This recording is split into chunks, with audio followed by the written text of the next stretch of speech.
Futuro delle ex popolari venete. Con la tutela dei risparmiatori è necessario quanto mai garantire tranquillità occupazionale anche ai dipendenti. Parole del presidente del Veneto, Luca Zaia, in merito al dibattuto tema della fusione tra i due istituti di credito. Io dico questo, che le banche o si spezzettano o si vendono o si fondono.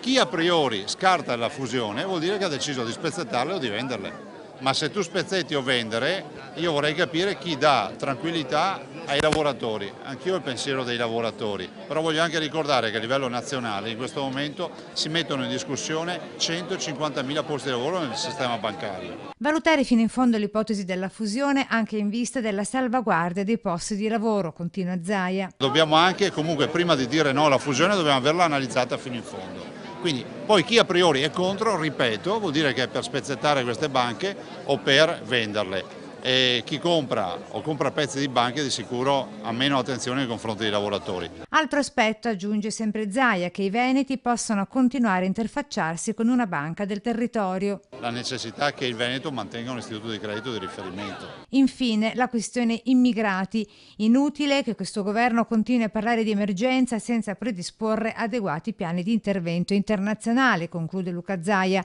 facendo riferimento alle 9 proposte per l'immigrazione presentate dal Veneto insieme ai governi regionali di Liguria e Lombardia. Noi come 3 governatori abbiamo presentato una roadmap per l'immigrazione nella quale abbiamo detto sui nostri punti in maniera proprio certificata, puntuale, cosa faremmo o cosa si dovrebbe fare nel massimo rispetto di chi oggi governa. Mi aspettavo quantomeno che qualcuno da Roma dicesse scusi, punto 1 non va bene, punto 2 l'abbiamo già fatto, il 3 stiamo provvedendo, neanche una cartolina, neanche un SMS, il che vuol dire che se ne strafregano